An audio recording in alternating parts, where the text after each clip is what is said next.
Hello all, welcome back to our favorite V and Data channel. Today let us discuss how to use alias in Postgres. Let's get into the video.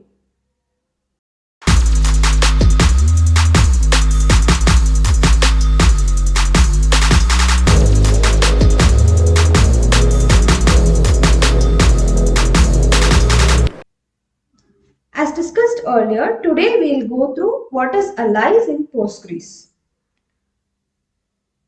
So why do we use alias? First, what is alias? We use alias as a keyword.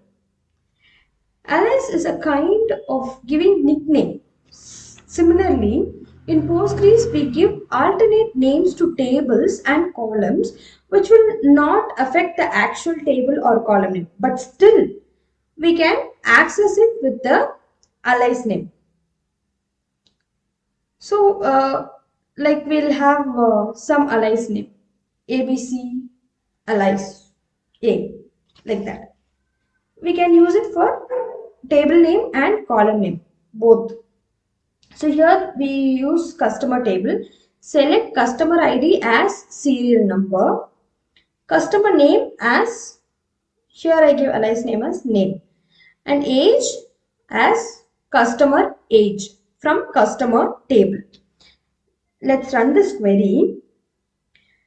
Now if we execute this, we will get only 3 columns as we selected only 3. And we have given alias name for that as well. So now let us run this. If we could see here, customer ID is changed to serial number, customer name is changed to name, and age is changed to customer age.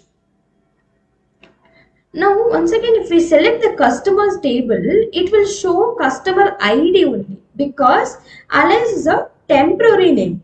Okay, it is a nickname given at that point of time as is a keyword for alias. So this is how we use alias. In our next video, let us see more SQL and SQL analytics. Until then, it is bye from our favorite V and Data channel.